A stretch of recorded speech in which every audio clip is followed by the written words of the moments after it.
I bet every single one of you knows the answer. Why do we go through modeling, UV unwrapping, texturing, and all the rest? Yep, to finally get to rendering.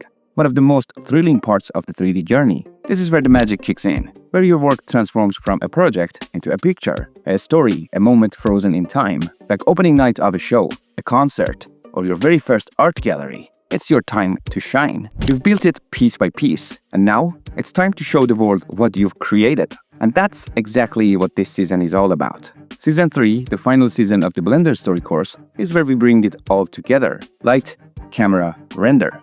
We're going to take all the assets we modeled in Season 1, textured in Season 2, and now set them up inside Andy's room. We'll arrange the scene, light it up, and get those beautiful final renders, completing our journey together. In this very episode, we'll kick things off by learning how to correctly bring all our models into one clean Blender file without breaking any textures, turn them into proper assets, build an asset library, and set everything up in the asset browser, a super handy feature in Blender. This way, placing your assets into the scene becomes as easy as drag and drop. If you followed along from the very beginning, I just want to say huge thanks and well done. Seriously, I mean it. And I hope this season is just as useful and full of new things for you to learn. And if this is your first time here, then welcome to the channel. Super happy to have you with us. Also, a special shout out to Eric Retania for supporting us on Patreon, and to everyone who baked the BlenderTutorial course during the past seasons on Gumroad and ArtStation. Thank you all from the bottom of my heart. If you'd like to support us, you'll find the Patreon link down in the description. All supporters get a mention at the end of each video,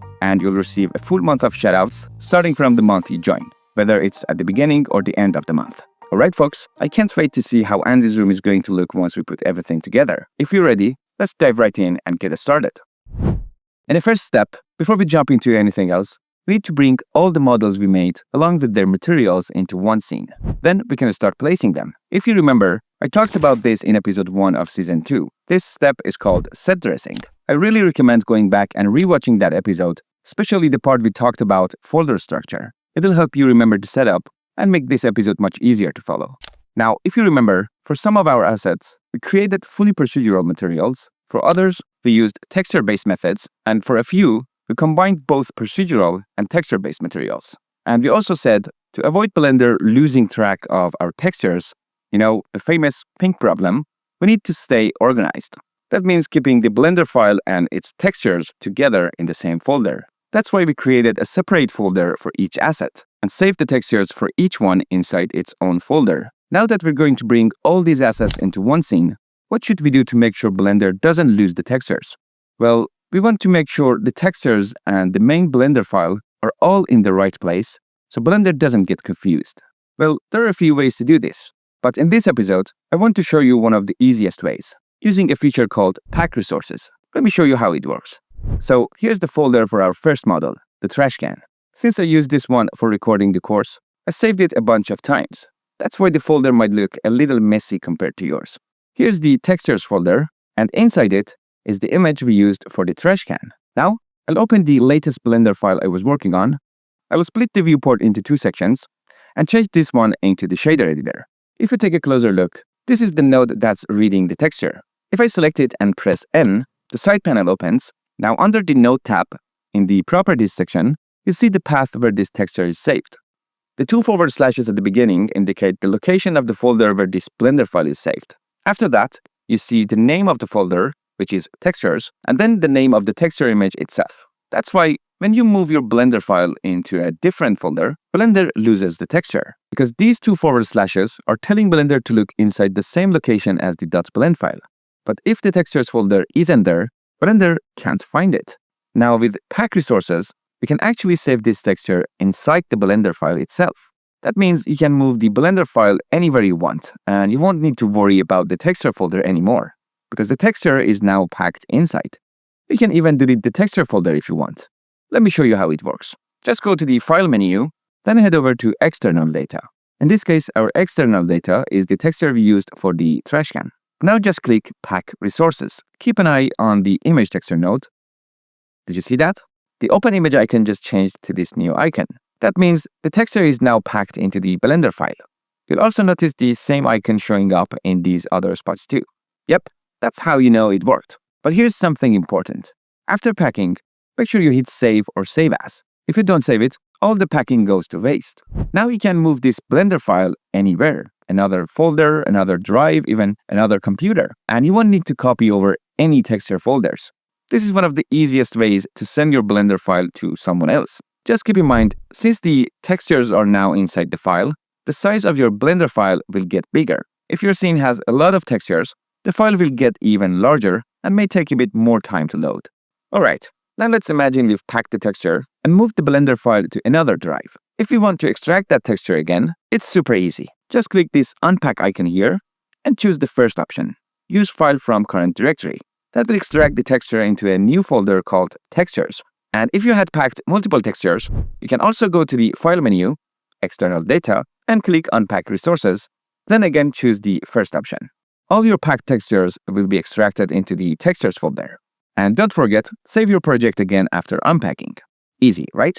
So yeah, that's how pack resources works. Now let's use what we just learned to bring our assets into a new scene without losing their textures and then add them to the asset browser. First, quick tip. If you just select the model, hit Ctrl+C to copy, and then Ctrl+V to paste it into another Blender file, you'll notice something strange. The collection gets lost. You'll have to press M, create a new collection again, and rename it. So yeah, it takes extra time. If you want to bring your objects with their collection into a new scene, the better way is to use Append. So before that, I'll first make a new folder and name it End This Room Assets. Then I'll open a fresh Blender scene and save it inside the folder we just made using the same name. Alright, now we need to go ahead and append each of the models we've created one by one. Okay, let me delete this cube. Actually, let me delete the whole collection. Then from the File menu, I'll click on Append. Go to the folder where I saved my assets. For example, I'll open the trash can folder, double-click the last save file I worked on, then go into the collection folder. Since we've been working clean and organized from the start and made proper collections with good names, it's easy to just select the trash can collection here and hit Append. Now, if you hadn't created a collection for your objects, it would be a bit harder here. You'd have to go into the object folder instead, select the objects one by one, append them, and then manually organize them into collections. Okay, as you can see, our model was imported into the scene along with its collection. Perfect. Now we just need to repeat this for every object we've modeled. But here's some good news. There's a way to make this whole process way easier. We've just released a brand new Blender add-on called SmartFlow right alongside this episode. It's created by us at MiM, and it includes 3 super helpful tools. One of them is called Collection Batcher. With Collection Batcher, you can easily load the latest saved files of your assets, and all your collections will show up in a neat list, ready to append with just a few clicks. You can also auto-exclude things like lights, cameras, and empties, so your scene stays clean and organized, without needing to delete extras manually. Just select the collections you want and hit Append Collections. Boom! All of them are added to your scene, just like that. Plus, instead of using Blender's default Ctrl+C method, which breaks collection structure, you can use Ctrl+Shift+C to copy entire collections and Ctrl+Shift+V to paste them into any other Blender file without losing the hierarchy. Super handy. We've put the link to the add-on in the description below, and we're offering a 50% discount for the first people who grab it. If you're not in a position to pay for it right now, no worries at all. Just send us a quick email within the next month, and we'll happily send it to you for free. No questions asked. We genuinely don't want anyone to miss out on helpful tools just because of financial constraints. Just a small note, free requests only include the current version of the add-on. Future updates won't be included in that. This way, we can keep things fair for everyone who supports the project. But if you can support us and find value in the add-on, your purchase really means a lot. It helps us keep building useful tools like this for the whole community. And if you'd rather stick with the manual method I just showed, that's perfectly fine too. You're still good to go. Alright, once that's done, let's move on. After bringing all the collections into the scene, first I press Z and switch to Material Preview mode to make sure all the materials have been imported correctly and there's nothing weird going on. As you can see, all the objects were browsing just fine. The only issue here is the scale of the models. They're all off right now. Ideally, we should fix the object sizes before adding them to the asset browser. But don't worry, we'll talk about scale and sizing in future episodes. So for now, we'll skip that part until we get to it. Okay? I'll split the viewport into 2 and change this panel to the asset browser. And here it is, Blender's lovely asset browser. On the left side, you'll see the asset libraries. These are the default assets that come with Blender when you first install it. But now we want to make our own asset library with our custom assets. Let's do it. First things first. Remember that in step 1, after importing your models into a new scene, make sure to use pack resources. That way, all the textures related to each model get stored inside the Blender file itself. So I go to the File menu, then External Data, and click on Pack Resources. Then I save the project. Now this project is saved, and all textures are embedded in the Blender file. Step 2 is to turn all the collections we imported into assets, which will add them directly into the asset browser. It's super simple to do, but before we mark them as assets, if we take care of a couple of small things now, using them later will be way easier. There are two main things to check before converting them into assets. First, make sure all your objects are positioned right at the center of the scene or world origin. If not, when you add them into another project later, they'll show up offset and misaligned from the origin, like this. So setting the location properly before converting to assets is really important. Second, make sure all of your models are sitting on top of the grid, not floating above or sinking below it. This way, when you bring the models into a new scene, you won't have to reposition them manually to place them on the grid. So if you take care of these two things before turning them into assets, you'll save a ton of time later and avoid a lot of extra cleanup. To do this, I press 1 or 3 on the numpad to go to one of the side views. Then I turn off all the collections. And for example, I turn this one on. I select all the objects inside it, press G, then Z, and move them up until they're sitting nicely on top of the grid. Next, I press 7 for the top view, and here, I also need to make sure the model is placed right at the center of the world origin.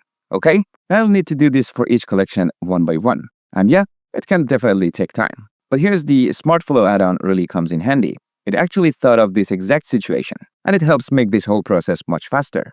In the Collection Batcher tab, under Placement Options, all you need to do is select the Center Above Grid option before clicking on Append Collection. That way, when you append the collections, all the models inside will be perfectly placed on the grid without affecting their object origin. So those two tips I just mentioned, they can be handled super easily with this option, and you won't need to do it manually for each collection anymore. Alright, now that we've arranged all the models neatly at the center of the scene and made sure they're sitting on the grid, let's move on to the next step, turning them into assets. It's really simple. I just select this one, hold Shift, and click on this one to select all of them. Then, I right-click and choose Mark as Asset. And boom! You'll see this little icon appear next to the collections, which means they've now been turned into assets. If you look at the asset browser now, you'll see our models have been added in here. But the problem is, they're kind of all over the place, mixed in with the other assets. So it's a bit messy, and we need to organize them a bit. If I click on Unassigned here, you'll see all our assets are currently listed in this section. And the thumbnails you're seeing for each one, they're just the default ones that Blender randomly generated for us. Don't worry, they don't look great now, but we'll clean them up and make them look nice in a moment. Alright, next up, let's start organizing them. I click on this part here and choose Current File. The Current File section is where all the models you've marked as assets in this specific Blender file will show up. Here, you can create catalogs, assign thumbnails, and organize your assets however you like. For example, I simply click this little plus icon to create a new catalog, then I double-click the name and rename it to End This Room Assets. Now I click on Unassigned, move my mouse here, press A to select all the assets, and then just drag and drop them into the catalog we just created. And there we go. You'll see the Unassigned is now empty, and all the assets have been neatly placed inside the catalog we made. Easy. Next comes the important step, saving. You'll notice there is a little asterisk icon next to the catalog name, which means it hasn't been saved yet. Just click on this to save the catalog, then press Ctrl S to save the Blender project too. Now if you go back to All Library, you'll see the catalog we created is now listed here alongside all your other libraries. Pretty cool. Also, if you check the folder where you saved your Blender file, you'll notice that a .txt file has been created. Keep in mind, this file is what stores the catalog information.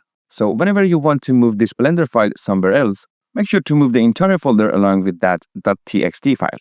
If you don't, Blender might lose track of your asset catalog setup. Alright? Now let's move on to setting up thumbnails. You can use any image you like for your asset thumbnails, but since we haven't talked about rendering yet, I've already prepared thumbnail images for each asset. You can download them for free from the link I've dropped in the description. Once you download them, just place the thumbnails folder in the same place where you saved your Blender file. Now inside Blender's asset browser, select an object, press N, go to the Preview tab, click this icon here, and choose the thumbnail image that matches the asset.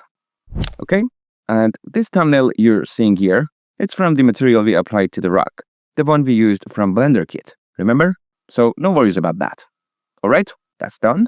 And finally, don't forget to save your project one more time.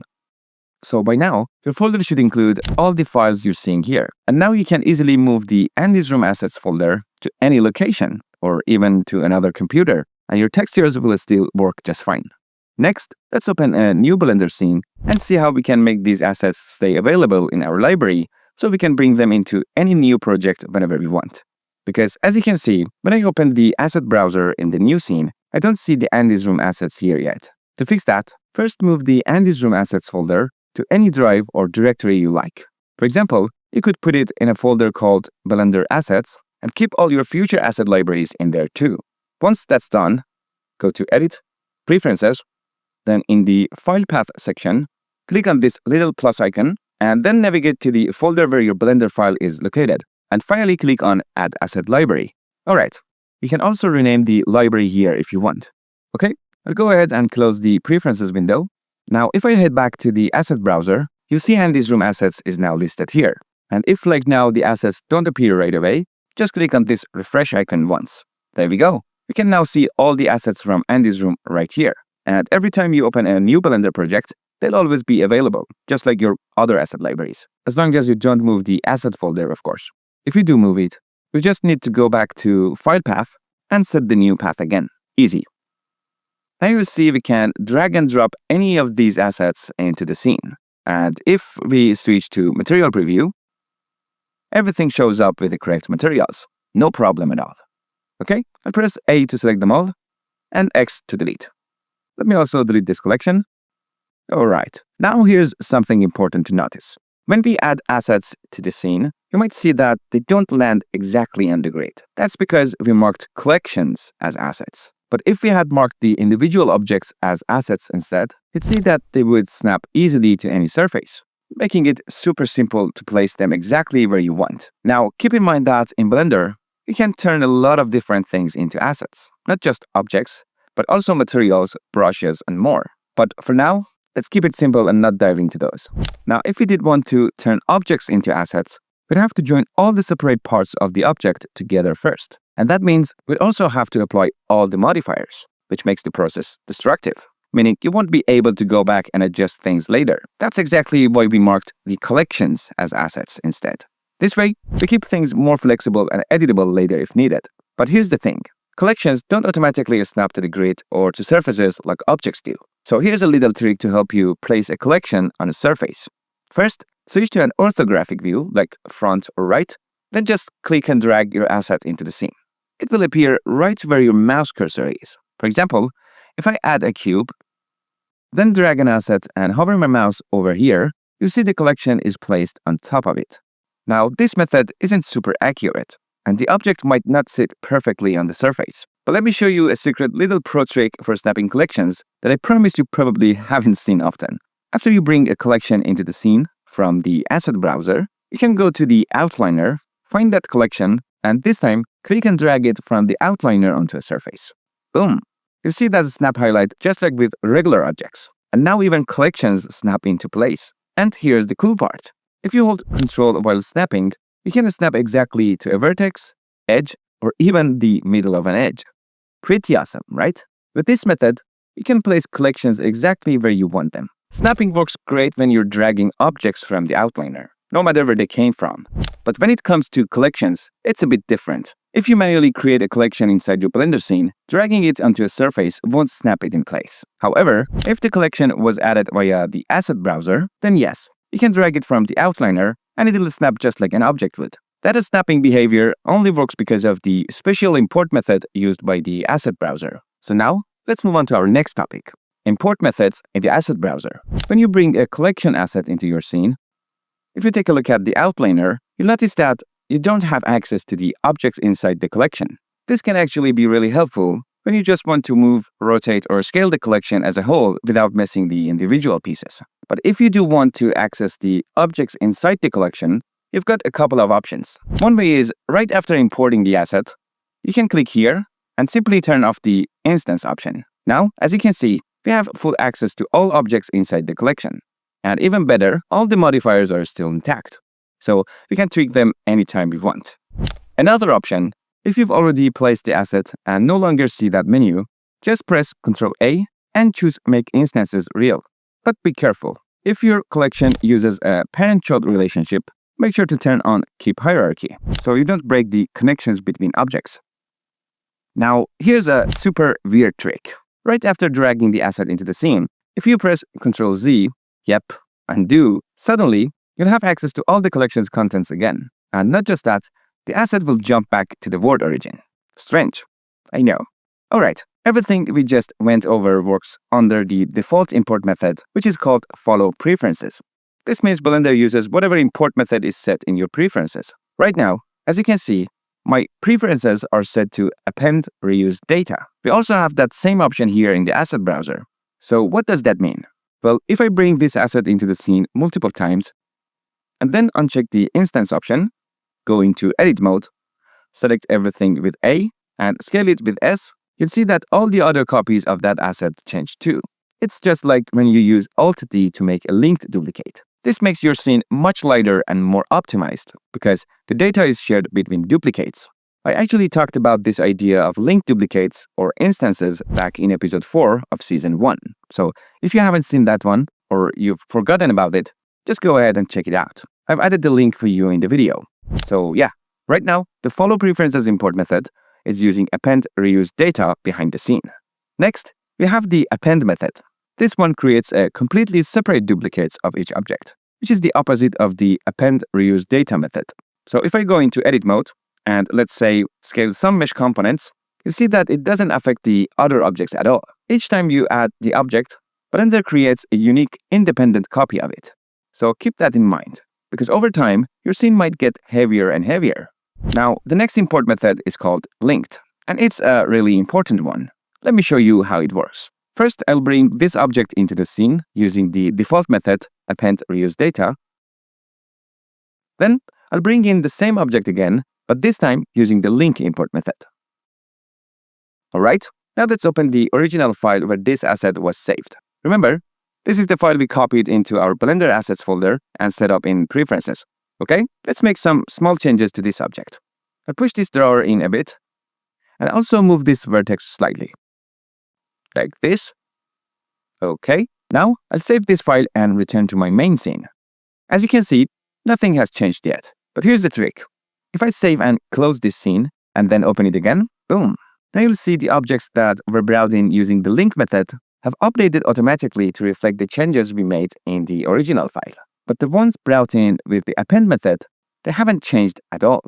Even cooler, from this point on, if I bring that object in again, even with append method, you'll see that it's using the updated version of the model. So the link method keeps a live connection to the original asset file. Any changes you make there will automatically update in all scenes where the asset was linked in. Meanwhile, append makes a unique, separate copy of the object that won't change unless you manually update it yourself.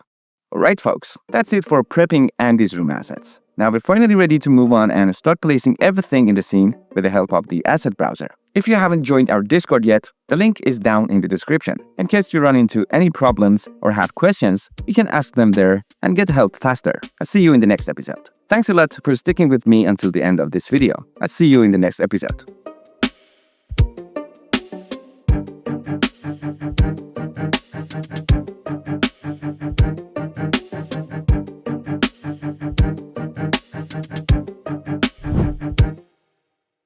Do you think these two cubes are exactly the same? Well, the answer is super simple. Nope. Let me show you why. If I select both of them, and while holding Alt, I add a bevel modifier to both, look closely. They look the same, but the bevel result is different on each one. Weird, right? The real reason is hidden in the side panel. If I click on one of these cubes and check the dimensions, you see both cubes are currently 2 meters by 2 meters. But here's the trick. The scale is different. This cube has a scale of 1, but the other one has a scale of 2. So when I select both cubes and press Ctrl-A to apply the scale, watch what happens. The cube that already had a scale of 1 stays the same, but the one that had a scale of 2, it goes back to 1. And now the bevel looks just like the first cube. This is why we keep applying scale again and again in this course, because modifiers like the bevel need the scale to be right to work correctly. So here's the deal. We can use the dimensions panel to model things based on real-world size, but always remember to apply the scale so it stays at 1. And look, after applying the scale, the dimensions still show the correct physical size of the object. This helps Blender display the real size properly. So if you try to work with real sizes as much as you can, it's gonna make your life way easier later. Especially when you get to lighting and camera work, because many light and camera properties in 3D software are based on real-world values, so we don't have to deal with crazy numbers. In this episode, we're going to use real-world sizes to build Andrew's room walls and the wooden floor, then bring in the assets we prepared in the last episode using the asset browser, and quickly model the door and window so the room is ready for lighting. As always, you can download the practice files using the link in the description. Okay, let's jump right in and get us started. Alright, let's quickly build the floor and walls of the room. If there is ever been a time where the default cube is actually useful in this course, it's right now. So let's use it. We don't want it to feel useless, right? Okay, I'll select the cube, press N, and in the dimensions panel, I'll set the height to 3 meters and both the length and width to 4.5 meters. Then I hit 1 on the numpad to go to front view, press G, then Z, and while holding Ctrl to snap, I'll move the cube up and place it right on top of the grid. Now I press Ctrl A and choose a scale to reset the scale to 1. Next, I press Tab to go into edit mode, and I'll delete these two faces for now, just to make it easier to see inside the room and move our models around later. If you want to know exactly which faces I deleted, just keep an eye on the word navigation gizmo up here in the corner. Now, I'll turn on face orientation from this section here, and you'll see the normals are facing the wrong way. So let's fix that.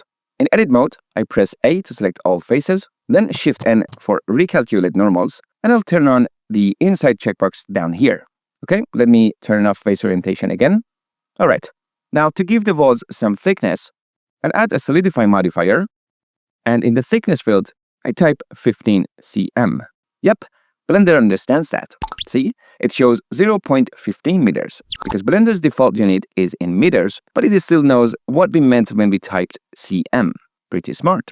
Alright, now let's rename this mesh to something clear, and for better visibility, I'll go to the viewport shading settings, turn on cavity, and set the type to both. Much better, okay? Next up, let's make the wooden floor. For now, I'll just select this and press H to hide it. I'll add a new cube, press N, and this time, I want to enter the real size of a single wood plank. I looked up the dimensions earlier, so now we'll just enter them in the dimensions panel. For thickness, 15 millimeters, width, 150 millimeters, and length, 1200 millimeters.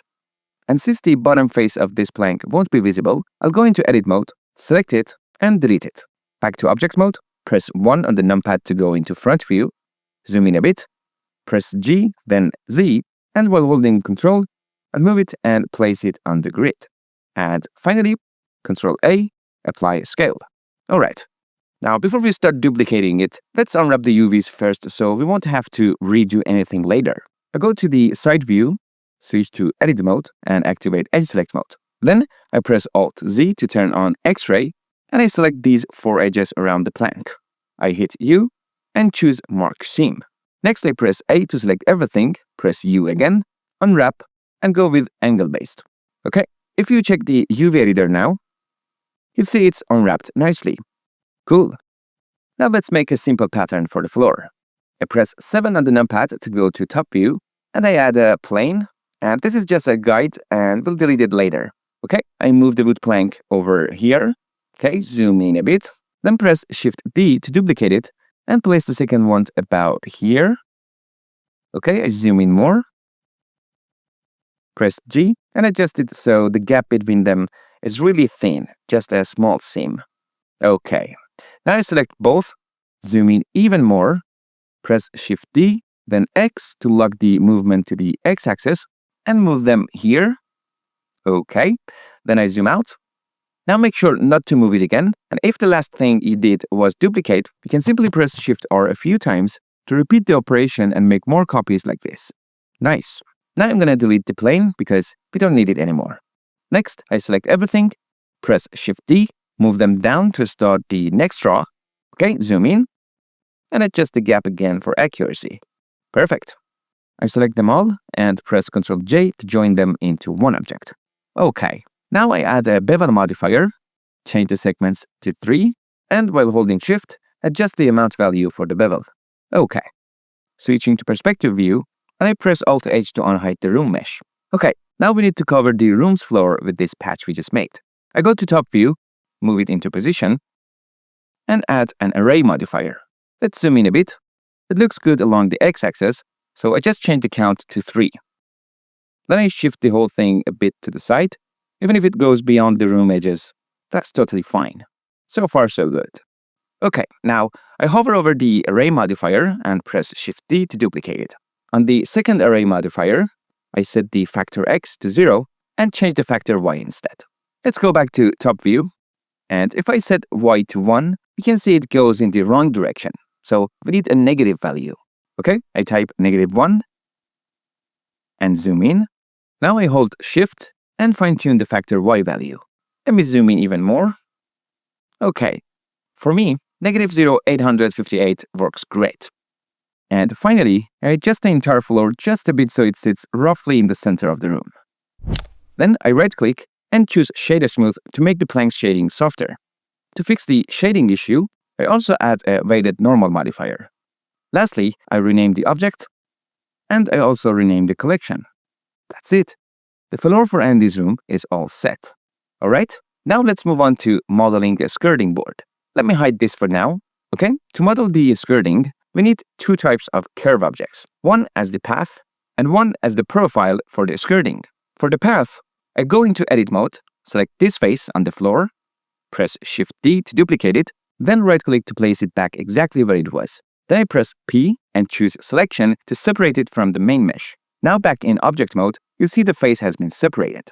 I remove the solidify modifier from it, then go into edit mode, and while the face is selected, I press X and choose only faces, so only the surrounding edges remain. Then I switch back to object mode, right-click on it, and choose Convert to Curve. Okay, I name it Path Skirting, and just like that, we've got our path ready. Now we can build the skirting profile and extrude it along this path. So first, I go to top view and hide the room object with H. Then I press Shift-A, go to Image, and choose Reference. I pick the reference image for the profile, and you can download this image for free using the link in the description. Okay, next I go to the Filter menu and enable Selectable. Then make sure this option is turned off for the reference image, so we don't accidentally select it while modeling. Next, make sure that in Preferences and Get Extensions section, you've installed extra mesh objects. Now if I press Shift-A and go to Mesh, you'll see we have some new options here. Okay, I go to Single Vert and click on Add Single Vert. It enters edit mode by default, so I press Tab to go back to object mode, press G, and move it over here. Okay. Then I press Tab again to go into edit mode. Make sure this vertex is selected, then press E to extrude, then X, and click here. And I keep extruding the vertices like this, tracing around the shape of the profile. Okay, no need to connect these two vertices at the back. It's the hidden face and won't be visible since it's placed against the wall. Then I select this vertex, press Ctrl B to bevel, then press V to make sure the bevel works on a vertex. Next, scroll to add more vertices in the middle, and if it doesn't let you move them far enough, just press C to disable clamp. Okay, I scroll to add a few more vertices, then click to confirm. Okay, now I select these two vertices, press O to turn on proportional editing, press G, and I scroll to adjust the size of the influence area, and then move the vertices to better match the reference. Okay, now you can see that some of the vertices are overlapping. So I press A to select all, then press M and choose by distance, just to make sure there are no overlapping vertices left. Alright, then I select these two vertices, press S, then Y, type 0, and hit Enter. That flattens the edge between them. Now I just tweak the position of this vertex a bit to make it cleaner, and that's done. Okay, this one here is the data rail profile. I modeled it really quickly using the same technique I just showed you, and I will speed up the video a bit for this part.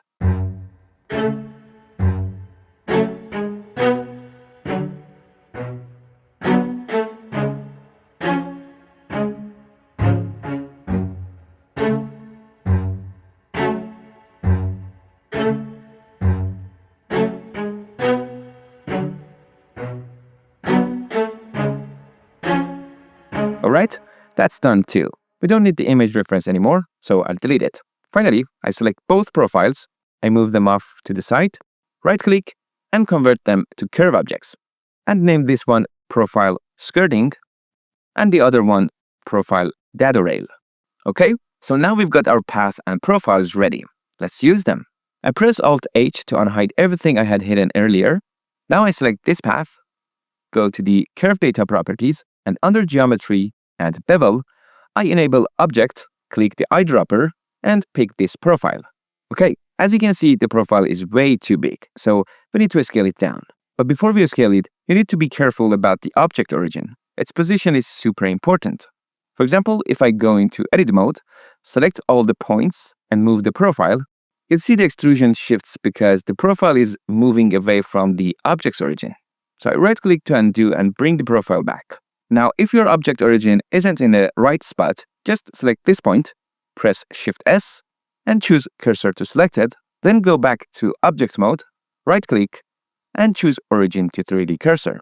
Now the origin is in the correct spot. I'm going to do the same thing for the other profile too. Okay, that's done. And if you want to bring your 3D cursor back to the center, just press Shift-S again and pick Cursor Toward Origin. Alright, now in Object mode, I simply scale the profile down and you can see it's updating correctly. That's done. Now I go to Front View and move it up a bit so it sits properly on the floor. Okay, now to adjust its height more precisely, we can use a cube as a measuring tool. So I just add a cube and set its height to 0.2, then move it to sit on the floor. Okay, let's move it to this side. All right, now we just need to scale the profile down until its height matches the cube. I select the profile skirting, go to Front View, press S, and scale it down. Okay, if I zoom in, you'll see its height is now exactly the same as the cube. Perfect. I won't delete the cube yet, we'll need it again in just a moment. Next, let's move on to the Dado Rail profile. I make a duplicate of it and move it up, and name it Path Dado Rail, then go to the Curve Properties, delete the previous profile by clicking the little X, and this time, I select this profile for it. Now we just need to scale it down. We've already set the object origin earlier, so press S and scale it down a lot. Alright, let me move it a bit to the side, and I'll shift both of them slightly over here too. Okay, now let's set the height of this one from the floor and also adjust its own height. I go to Front View, zoom in a bit, I select the cube, press N, and set its height to 0.73. Then I place it right on top of the floor. Okay, so that's the height where the dado rail should be placed above the floor. Next, I press Shift-D to duplicate the cube and move it up. Now, this one will help us define the actual height of the dado rail. I change its height to 0.07, then move it into position right above the first cube. Okay, then I move the dado rail profile down. Now let's select the profile. I go back to Front View, zoom in again, press S, and scale it down to match the cube. That's done. We don't need these two cubes anymore, so I delete them. Done. Finally, I select both of these profile objects, press M, and move them into a new collection with a proper name. Then, I hide the collection to keep things tidy. Okay, next, let's move on to the wooden panels in between. I add a cube, set its thickness to 4 mm and its width to 170 mm. Then I go to Front View, zoom in a little, and position it correctly in this view, snapping it against the wall surface. Okay, I turn on wireframe, zoom in closer, and fine-tune its placement. Alright, then I enable X-ray, go into Edit mode, and move these top vertices downward. Okay, and bring the bottom ones up. Alright, and that's done. Next, I move it and place it in the corner of the wall, and I recommend unwrapping the UV right now. To save time, I won't show that step again, since we already covered it many times in the previous season of the course. Alright, I set the object origin to its center, and you can see that object scale needs to be applied, so I press Ctrl A and apply the scale. Then I add a bevel modifier, set the segments to 3, and while holding Shift, I adjust the amount. Next, I turn on Shade Smooth. After that, I add an array modifier, and we need to change the Y factor. So I set the X factor to 0. Let me adjust the viewport angle. Okay. Now, while holding Shift, I tweak the Y factor so there is a little gap between the pieces. Then, I increase the count until it fills the whole length of this wall. Finally, I add a weighted normal modifier so the shading looks right. Now we can press Shift-D to duplicate it and place it on all 4 sides of the wall. And that's it for the wall paneling. Okay, now before we move on to the door and window, let's bring in the assets one by one. To make things easier, I've added Andy's room floor plan to the project file. It helps with layout and scaling of the objects. Just import the image and move it up a little so it sits on the floor and it's easier to see. Then, scale it up a bit so the walls in the image match the actual wall positions in your scene. Before I forget, as you can see, the wall thicknesses aren't equal right now. That's because when we added the solidify modifier, we forgot to enable the even thickness option. So, make sure you turn that on to get uniform wall thickness. After that, go to Top View, split the viewport in 2, and change this side to the Asset Browser. Then choose the Andy's Room Asset Library, and start dragging assets into the scene, and adjust their rotation and scale according to the floor plan. Okay, once all the assets are placed according to the plan, you'll notice that we still need to place them on the floor. Let me show you a super handy trick for that. We'll use the Snap feature in Blender. Just click this icon to enable it, and then click on this. Okay, here we're not going to touch the other settings for now. Just make sure to set the snap base to center and the snap target to face. That's it. Now, if you select an object and press G, you'll notice it snaps to whatever surface the mouse hovers over. But since we don't want to move it on the X or Y axis, just press Z to lock it to the Z axis, then move your mouse slightly and click to snap it onto the surface below. It's that easy. So just select the object, press G, then Z, and move the mouse over the floor, and then click. Now, if I want to move this chair a bit to the side, it's better to turn off snapping first, so it doesn't get in the way. You can also toggle it quickly using Shift-Tab. That's it. So I'll go ahead and do this for each object, placing them neatly on the floor. For the table lamp, just hover the mouse over the nightstand and click. For the wall shelf, just hover over the wall, and it'll snap right onto it. Done. And finally, don't forget to turn off snapping again, so it doesn't interfere when moving objects around. Alright, now it's time to model the door and the window, which is actually a great opportunity to test yourself and see if you still remember the modeling techniques we covered back in Season 1. So, I won't be showing the full modeling process this time. I'll just walk you through the important tips and tricks that can help you along the way. I'm sure if you watched Season 1, you'll definitely be able to handle these two as well. But hey, if you run into any problems, don't worry at all. I've included both models in the practice file so you can check them out. And remember, you can also join our Discord group using the link in the description. It's completely free, and you can ask your questions there and get help from the new friends you'll make in the community. But be careful. Don't let that little voice in your head tempt you to skip the modeling and just use the pre-made objects from the file. Don't fall for it, okay? Alright, let's get started. Since the main scene was getting a bit crowded with all the models, I opened a new scene just for modeling. That way, once everything's ready, I can easily bring the models back into the main scene. I started with the window. I added a cube and set its height to 110 centimeters, width to 71 centimeters, and thickness to 10 millimeters. Then I applied the scale. In front view, I brought in the blueprint image I've also included in the practice file and scaled it down to match the size of the cube. Next, I added an edge loop to separate the top and bottom parts of the window, then pushed the top section slightly back. I added a few more edge loops, selected the necessary faces, pressed Ctrl E, and chose Bridge Edge Loops to create the empty spaces for the glass panels. For the top section, I added another cube and in front view, scaled it along the x-axis. Then, I scaled down the bottom vertices to shape it, and in side view, also scaled them along the y-axis to give it that trapezoid look from the side. Next, I added an edge loop in the middle, scaled it on x-axis to narrow it down, selected these two edge loops, beveled them, added more edge loops, and shaped it to match the reference. I also merged the overlapping vertices using Merge Vertices, beveled the sharp edges, and added a subdivision surface modifier to smooth the whole object. Done. Then for the rest of these parts, I just added a few more cubes with different dimensions and adjusted their thickness.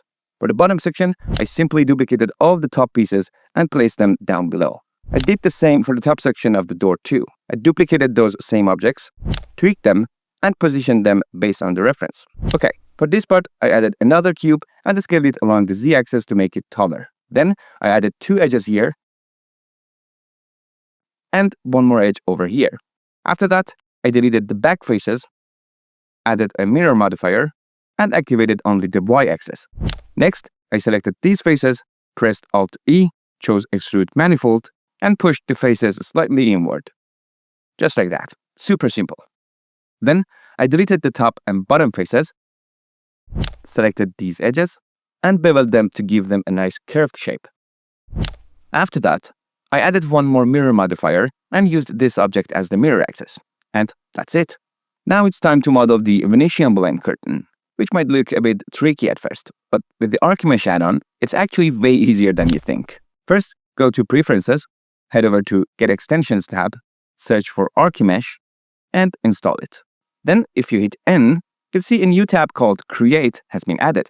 As you can see, with just one click, you can add various architectural objects like doors, stairs, shelves, and more. Here, we just need to click on Venetian blind, and boom, it's instantly added to the scene.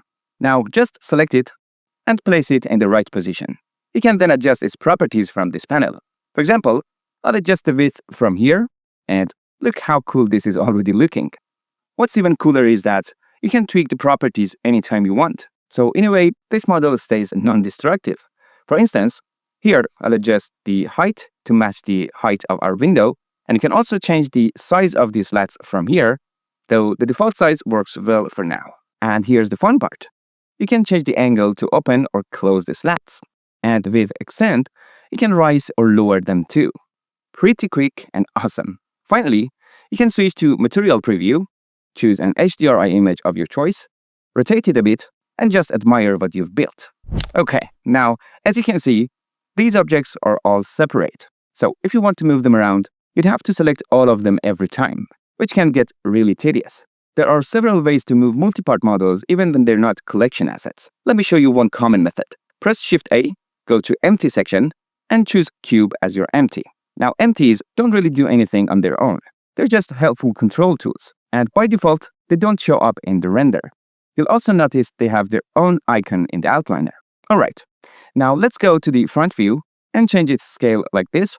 Then in the side view, I'll scale it a bit more like this. Okay, there we go. Now if I press Ctrl A and apply the scale, you'll see the empty snaps back to its original cube shape. That's why instead of using regular scale, we should choose scale to deltas. And just like that, the scale resets to 1, but the shape stays exactly as we made it. Perfect. Now we can easily link the window to this empty, so we only need to move the empty to move the whole model, instead of selecting all objects each time. But here's an important point. This object is actually the parent object. So whenever you want to change its properties, you need to make sure you select this parent object specifically. That's the only way you'll have access to those properties. That's also why it's important to not break the connection between this object and its child objects. Otherwise, you'll lose the non-destructive functionality. So first, select all the window objects except the curtain-related ones. Then select the empty and press Ctrl P and choose the second option, Object Keep Transform. Now, when I move the empty, all the window objects except the curtain move along with it. Next, just select this object, that's the parent of curtain pieces, then select the empty again, press Ctrl P, and once again choose the second option. And now when I move the empty, everything, the whole window and the curtain, moves together. And the cool part is, if you select this object, you still have access to its properties and can change them whenever you want. Nice and clean. Finally, I'll press A to select everything, create a new collection for them, and name it Window. You can also assign a custom color to the collection if you like. That's it. Let's turn this collection off for now and quickly go over a few tips on door modeling so we can finish up these last two models. Door modeling definitely shouldn't be hard anymore at this point. For the size, let's go with 85 centimeters wide, 10 centimeters thick, and 210 centimeters tall. Once you've added the edge loops based on the reference, you can select these faces and press I to inset them like this. Now we need to scale these faces in the Z direction, but based on their own centers. If you just press S and then Z, it doesn't work the way we want. To fix that, simply go to the transform pivot point up here and set it to individual origins. Now if you press S and then Z, you see that everything scales perfectly just how we want. When you're done, don't forget to switch the pivot point back to median point, the default. Otherwise, it might cause unexpected results while you work. Okay, then just select these faces and extrude them slightly inward. And the rest, well, you already know the drill. Alright, here's another little tricky part, making the hole for the key on this object. For this, you can create a simple shape like this, place it where the keyhole should go, and then use a really cool feature to project it onto the object. Let me show you how. First, select this object, then press 1 to go to the front view, and switch to edit mode. Now, in the outliner, select the shape you made, and then from the mesh menu, just click on Knife Project. And just like that, you see the shape gets projected onto the object. Now, while it's still selected, press E to extrude it inward. After that, you can delete the shape. But now, as you can see, the shading around the hole looks really bad because the topology around it isn't clean. To fix that, just right-click and choose Shade Auto Smooth. And boom, the shading looks way better now. Keep in mind though, if you try to select the edges around the hole, you'll find it kind of difficult due to the messy topology. And if you try to bevel the edges, it won't give you a nice result either. This method works great when your object won't be seen up close, but if it is going to be viewed from close range, you'll need to manually clean up the topology around the hole so that beveling works properly. And that's a whole other topic, more like advanced 3D modeling, which we won't go into in this course. So for now, let's keep it simple, because this method gets the job done. Alright, that's it. The rest of the door modeling is pretty straightforward, so I'll leave it up to you. After modeling, just like we did for the window, create a cube empty object, then join all 3 hinges together. Next, select the entire model and parent it to the empty.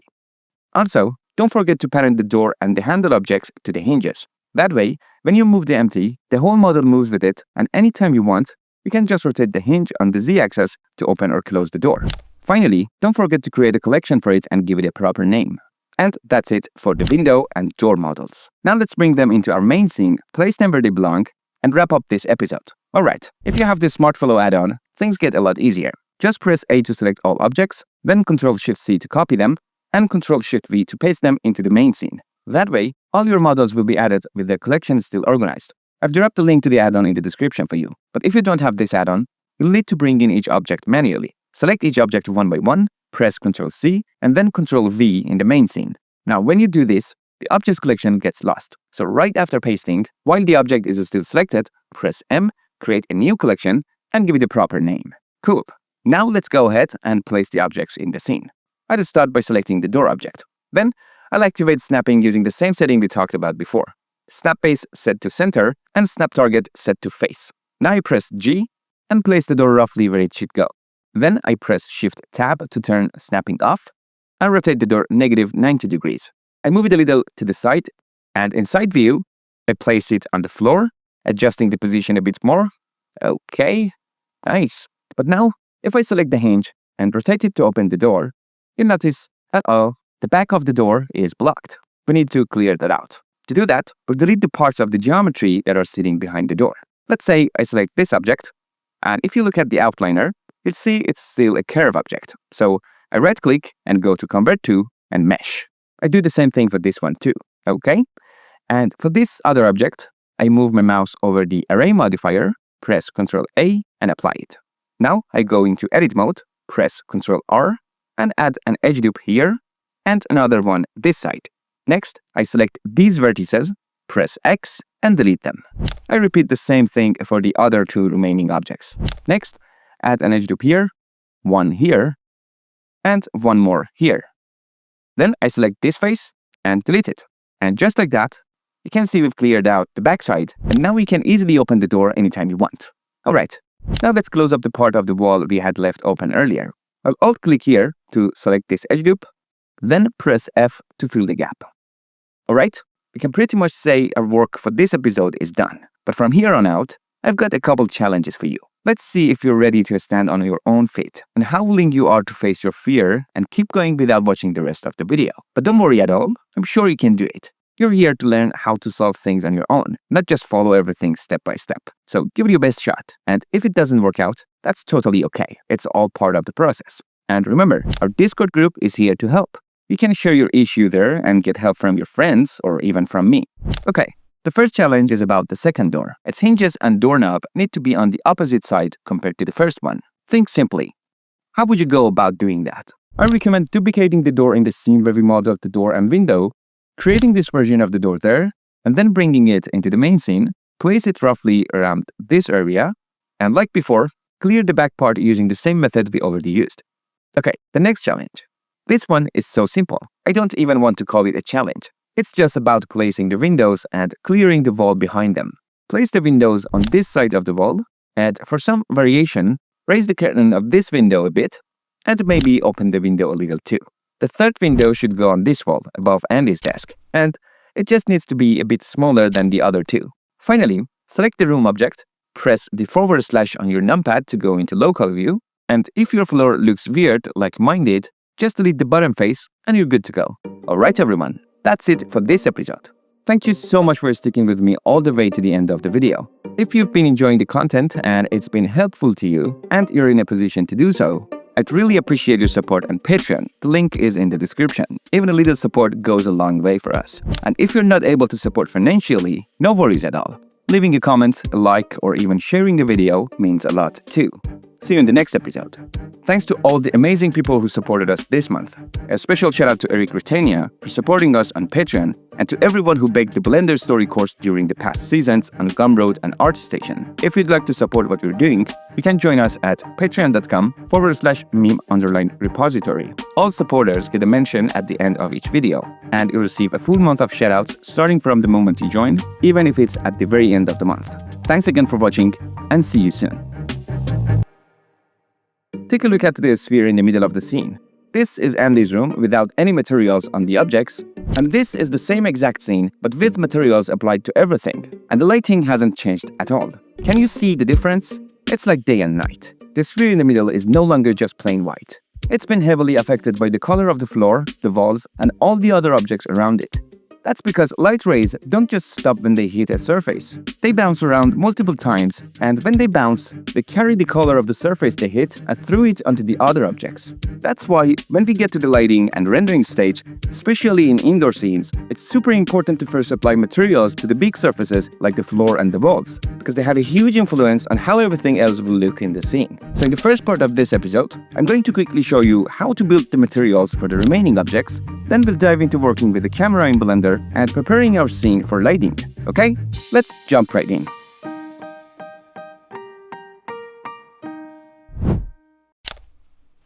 Okay, first things first. We need to make sure the textile density of our objects is correct. If you don't know what textile density means, or maybe you forgot, I recommend checking out episode 5 and 7 from the previous season. Back in that season, when we were creating materials, we made sure the textures had the right resolution. We also set the textile density in a way that when the camera gets close to an object, the texture still looks pretty sharp. Of course, we didn't push the textile density too far because we weren't planning for extreme close-up shots. Now, let's say we want to match the textile density of the floor and walls with the rest of the objects. To do that, we'll apply a checkerboard material to all objects. Luckily, Blender has made this super easy, thanks to a feature called Material Override. But heads up, this feature only works in cycles for now. So first, make sure your render engine is set to cycles, then go to the View Layer Properties, and in the Override section, we can choose a material that will temporarily be applied to every object in the scene. So before doing this, you should already have a checkerboard material ready. I showed how to make one in Season 2, Episode 4, around minute 9. To save time in this video, I've already made one. So now just search for it by name and select it. Okay, now keep this in mind. If you switch to Material Preview, you won't be able to see the effect. That's because, as you might know, Material Preview uses the Eevee render engine. And since this override feature only works in cycles, you have to switch to Rendered View to actually see it. Now that we're in Rendered View, look. The checker material we selected has been applied to all the objects. It's now overriding everything. So now we can go ahead and adjust the UV island scale and fix the textile density. But as I said earlier, Eevee is much faster to work with. And that's why in the latest update of the SmartFlow add-on, there's now a brand new tool called Eevee Material Override. With this tool, you can either choose your own material, or if you turn on Use Preset, it automatically loads a ready-to-use UV grid material for you. Then just click on Apply Preview, and boom, It overrides all objects in the scene with that material. And the best part, we can see it right inside Eevee, so you can work way faster and it's also easier on your computer. By the way, all updates are completely free for anyone who already owns this add-on. And more useful tools are on the way in next updates too. You can find the download link for SmartFlow down in the description. But just to show you that this is totally optional, you don't need the add-on to follow this process, I'll continue without using it.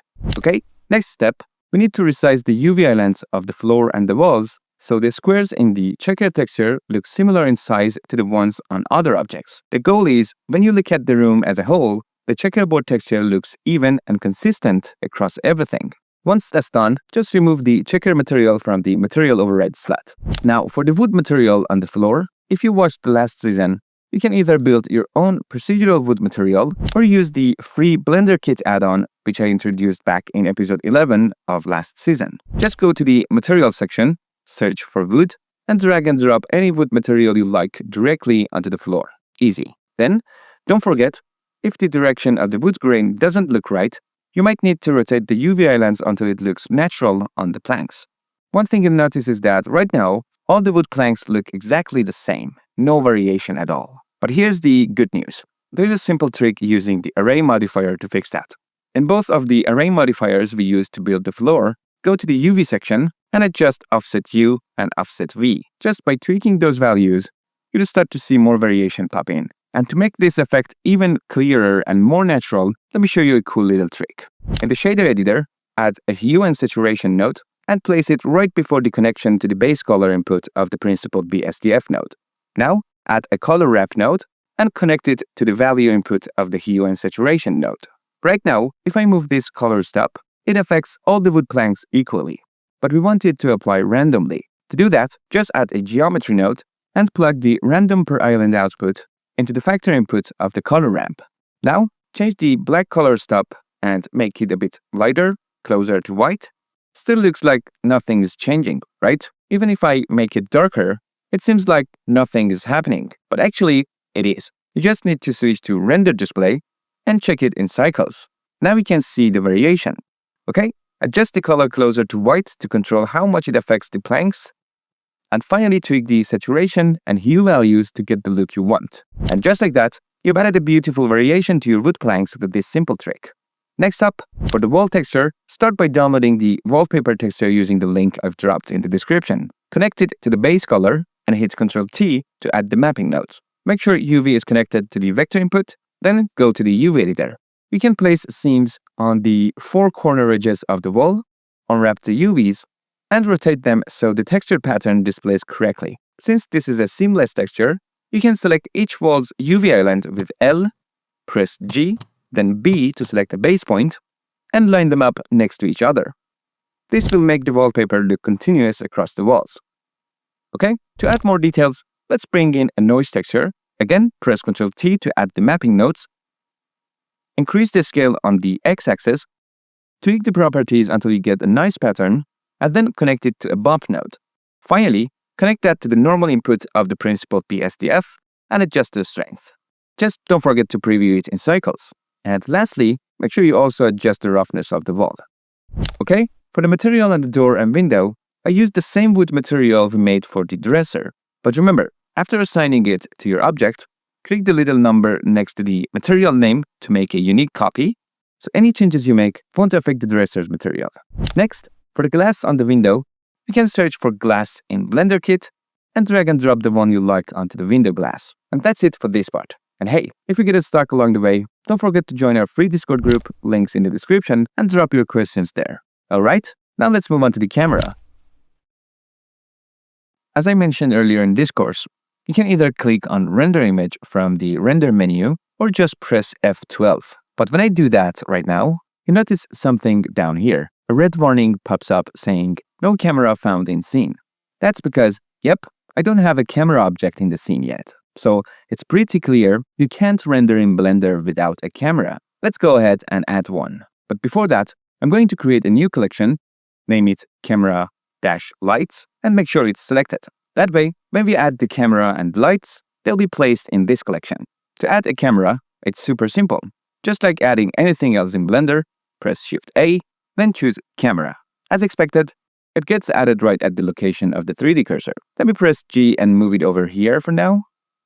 Okay, now let's see how we can actually control the camera. I'll show you two of the simplest and most common methods, and you can pick the one that feels more comfortable.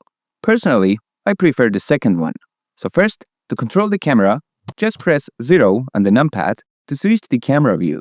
But the moment you middle click and drag, it jumps right out of the camera view. To prevent that, after pressing 0, hit N to open the side panel, go to the View tab, and under View Lock, check the box for Camera to View. Now, when you middle click and drag, you see that it stays inside the camera view. That means we're now moving the actual camera itself. Super useful. So from here, you can navigate the same way you usually do in the scene, just move around and frame the shot however you like. Once you're done setting up the perfect view, make sure to uncheck Camera to View so the angle doesn't get messed up accidentally. Then, you can freely middle click and move out of the camera view. So that's the first method. Now, personally, I don't really like having to open the side panel, move my mouse around, and keep checking if Camera to View is active. That's why I'm more comfortable with the second method, which doesn't involve the side panel at all. So let's move on to that one, my favorite way to control the camera. So first press 0 on the numpad to switch to the camera view, and this time we can easily take control of the camera by pressing Shift plus tilde key. Now look, a pointer appears right in the middle of the viewport. And just like in a first-person video game, if I move the mouse, you'll see we can rotate the camera and change its view angle. And even better, now, just like in a game, we can move around the scene using either the arrow keys or the classic WASD keys to position the camera and set the angle we want. Personally, I don't use the arrow keys. I find WASD way more comfortable because with the E key, I can move up, and with Q, I can move down. These keys are right next to WASD, so it's super easy for me. Okay, so W moves forward, S moves backward, A goes left, D goes right, E goes up, and Q goes down. Also, if I scroll the mouse wheel back, it slows down the movement speed, and if I scroll forward, it speeds it up. Okay, when you're done, just left-click to lock the camera in place, and then middle-click to exit the view. No worries, your camera's position won't change. Alright, here's an important question. What if we have more than one camera in the scene? Let's test that. I'll go ahead and add a second camera, and move it over here. Okay. Now, every time I press 0, you see it still takes us to the first camera's view, the one we added earlier. So, how do we switch to the second one? Well, we need to tell Blender which camera is the active one. You can tell which one is active by looking at the visual triangle guide above each camera. The one with the filled black triangle is the active camera. So no matter how many cameras you have in your scene, whenever you press 0 or when you render, Blender will always use the active camera's view. To set a camera as the active camera, it's really easy. Just go to the outliner and click the green camera icon next to the camera you want. Once you do that, three things happen. The camera properties panel opens up, that camera's icon in the outliner gets highlighted, and also you'll notice the little triangle above the camera turns black, meaning this is now the active camera. Cool. So I'm going to click the icon and make this camera the active one, and I'll go ahead and delete the other one. Okay, now that we have the camera properties open, let's take a look at some of the important settings for the camera. But before that, here's a very important tip. Make sure you're using the right render engine. Things like shaders, lights, and even camera settings can change depending on which render engine you're using.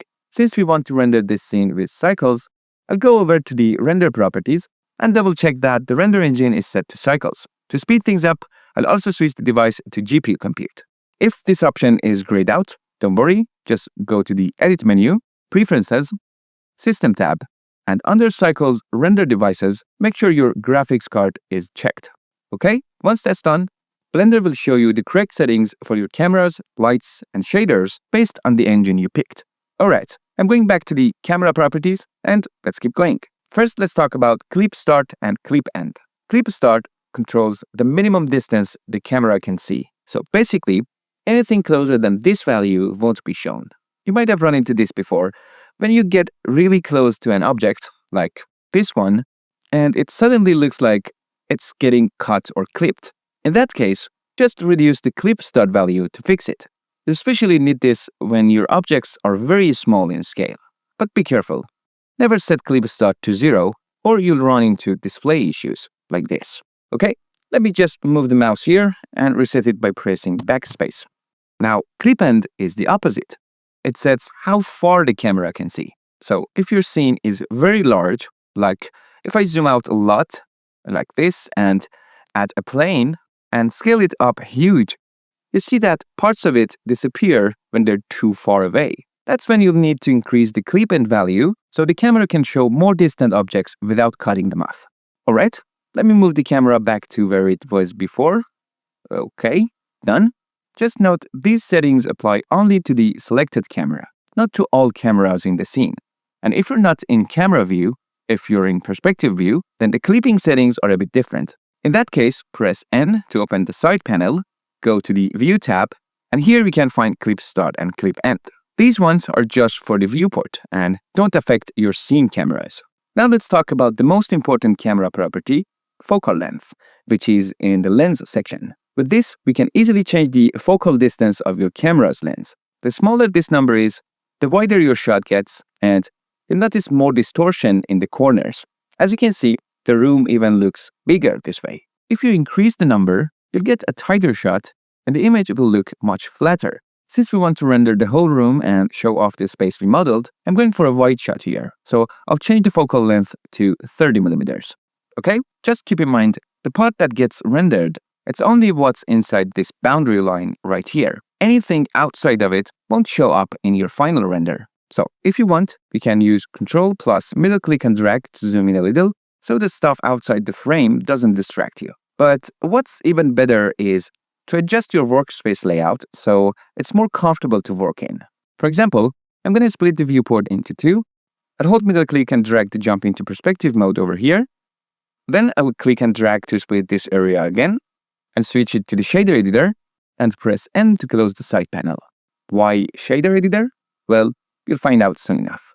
Alright, let's clean this up a bit. While my mouse is over here, I'll press T to close the tool panel. And to hide the word navigation gizmo and the other overlays over here, I'll press Ctrl plus tilde key. And remember, these shortcuts are toggles, so if you press them again, everything you hit will come back. Okay, now I'll bring my mouse here, right-click, and uncheck Show Header. If you look closely, there are little arrows here. You can also click those to bring hidden panels back. Now you can see this area looks way cleaner, and whenever we want, we can hit Z and switch to rendered mode to preview our work in a much calmer, distraction-free space. But if you look closely, you'll notice Blender is also rendering everything outside the camera frame, which slows things down for no reason. I mean, that space will never be shown in the final render, right? So let's fix that and stop wasting our system's power. All you need to do is go to the camera properties and in the viewport display section, change the passepartout to 1. Boom, done. Then I'll hold Ctrl and use middle click to zoom in a bit and fit the frame nicely. Okay, so right now, even though I haven't added any lights to the scene, it's already lit like this. Now I want to click on render and check, is the result I'm seeing here in the viewport exactly what I'll get in the final render? But before clicking render, make sure to switch back to solid display mode. Because if you stay in rendered view and then hit render, Blender will try to do two renders at once. One in the background in the viewport, and one in the actual render window.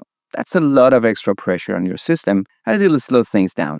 So I'll switch to solid mode here, and then I'll click on render. And since we already added the camera to the scene, we don't get that warning anymore, and the render starts smoothly. But look at this. The result is totally different from what we saw in the viewport. Spooky, right? This is a very common mistake that many beginners make. They spend a lot of time adjusting the lighting, and when they finally hit render, surprise, the result looks completely different. Let me close this window for now and show you how to avoid this issue. I'll click here to bring back the header and switch the viewport shading mode to rendered. Then I'll click this little arrow here, and to make sure what you see in the viewport matches what you'll get in the render, just make sure these two options are enabled. That's it. The first one, Scene Lights, lets you preview how the actual lights in your scene affect everything. If it's off, none of your scene lights will have any effect in the viewport. The second one, Scene Word, uses the settings from your word properties. If it's turned off, your scene will be lit using whatever HDRI image you choose here instead. We'll talk more about word properties soon. Just keep in mind, these two settings only affect the viewport preview. They don't change the final render itself. But when you click render, the result you get will match what you saw in the viewport only if both of these are turned on. So to stay on the safe side, just keep both enabled. That way, no surprises. I hope that made sense. Alright, now to clean up the viewport a bit more, I'll click this icon to turn off viewport overlays so we don't see empties, cursors, and all that extra stuff. Then I'll right-click here again and hide the header one more time. Okay, and now as you can see, the scene looks pretty dull, flat, and dark. It's time for some light to come in and change everything to bring life back into our scene. Yes, it's finally time to explore lighting and how to light your scene properly. And that's exactly what we'll dive into in the next episode. So I'll see you there. Thanks to all the amazing people who supported us this month. A special shout out to Eric Retania for supporting us on Patreon, and to everyone who begged the Blender Story course during the past seasons on Gumroad and ArtStation. If you'd like to support what we're doing, you can join us at patreon.com/MiM-Repository. All supporters get a mention at the end of each video, and you'll receive a full month of shoutouts starting from the moment you join, even if it's at the very end of the month. Thanks again for watching, and see you soon. When I switch to render display, even though there is no light object in the scene yet, you can still see that the room is a tiny bit lit up, and the objects inside are faintly visible. So if there is no light in the scene, where is this light coming from? Well, that means it's time to learn about word properties in Blender. Hey guys, welcome to the final episode of the Blender Story course, a journey we started almost a year ago with a promise to ourselves, and today we're finally here to finish it by lighting Andy's room and rendering the final shot. Alright, no more waiting. Let's jump right into lighting Andy's room and wrap this up. Lighting, camera setup, and rendering, these are closely connected. They kind of work hand in hand, so during this part, you'll notice that I keep switching between light properties and render properties a lot. Alright? Before we dive into lighting, make sure you've set up your final camera frame first. Framing your shots and lighting the scene, each one is a deep and powerful storytelling tool on its own. Honestly, either topic could easily fill an entire course. But for this episode, let's keep things simple and straightforward. Just trust your eyes and go with your gut. Press Shift-tilde and use the WASD keys to fly around and frame a shot that you like. For example, here's the frame I'm going with. Okay. Then I click this icon to go to the camera properties, and I change the focal length to 50mm. Now, I need to move the camera back a little. Okay, something like this. But now you can see that Molly's bed is blocking the camera a bit. No problem. As we learned in the previous episode, we can fix that using Clip Start. I hold Shift and increase the Clip Start value until Molly's bed disappears from the camera view. Just like that. Easy fix. And finally, I press Shift and tilde one more time and adjust the frame a little more. Okay, next, let's go to the Output Properties tab. Here, under the Format section, you can set the resolution for your final render. Now, of course, this depends on the type of project you're working on and where you plan to share the final result. You can change the X and Y resolution values here, but for now, I'll just leave it on the default, 1920 by 1080, okay? Anytime you see this little icon, you can click on it to access some presets. So you can quickly pick the resolution that matches your needs. Just keep in mind, if you go for a higher resolution, like 2K or 4K, your render time will increase too. Alright, now that we've got the final camera frame set up, it's time to move on to lighting the scene. Before we get started, double check that your render engine is set to cycles. And to speed things up, switch the device to GPU compute. Then I press Z and switch to rendered view. Also, make sure these two options here in the viewport shading panel are turned on. So what you see in the viewport matches the final render exactly. Okay? Remember that small amount of light we saw at the very beginning, even though we hadn't added any lights yet? That light actually comes from the word properties in Blender. Let's take a closer look. In the surface section, there is a color setting, and if you adjust this, you can light up the entire scene evenly by picking a shade between black and white. Like this. This light isn't coming from a specific source. It illuminates everything equally from all directions, like ambient light filling the entire scene. Now, if I change the color all the way to black, You see that since there is no other lights in the scene, everything goes completely dark. Nothing is visible anymore. Of course, instead of just black and white, we can also use different colors here, like this. Okay, I'm going to bring my mouse here, press backspace to reset the color to white, and press 0 on the numpad to go back to the camera view. Next up, we've got the strength property. This controls how strong or intense the word light is. Very easy. Alright, as you can see, this light we added is very flat and even. It's just using one single color value across the whole scene. That's why the lighting looks kinda boring. There's no color variation, no mood, everything feels flat. But instead of sticking with a simple flat color, we can actually use images or shaders to make things way more interesting. Just like how we use nodes to create materials, we can use the same node-based approach for our word lighting too. That's why in the last episode, we changed our layout to make space for the shader editor here. Let me show you what I mean. First step, just click here and change the shader type to word. Now this area is where we can work on the word lighting using nodes. One of the most useful nodes for lighting is called sky texture. To add it, I simply click here, select sky texture, and now, instead of using one solid color, we've got these new settings, so we can create more realistic lighting. The sky texture node basically simulates a real world sky. And in real life, the sky isn't just one flat color. It's got gradients, different shades of blue, and changing light intensity. And this node helps us bring that look in our scene. Look at the scene now. The lighting looks so much better, more natural, and more realistic. It no longer feels flat. Now, before we start tweaking the properties of the sky texture, I recommend adding the ceiling of the room first. We can do it by selecting these edges and pressing F to fill them.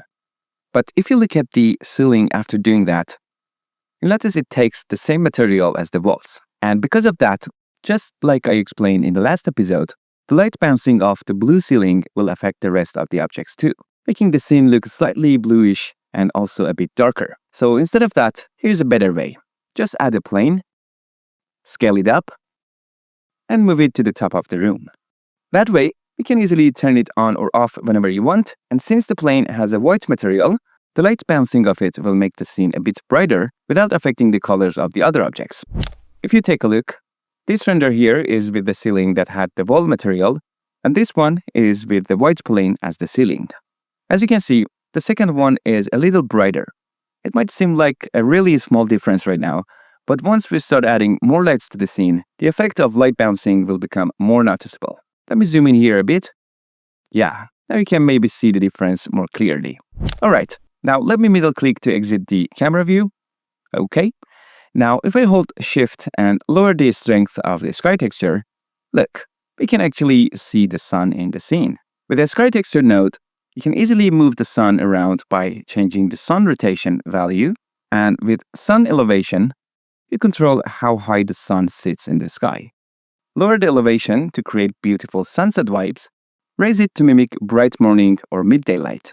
As you can see, it's a super powerful and intuitive node for setting the mood of your scene. Most of these settings are pretty self-explanatory, and I suggest you try them out yourself. Just change them one by one and see what kind of effect they have. Okay, now I'll press 0 on the numpad to go back to the camera view, and I'll reset the strength back to 1, which is the default.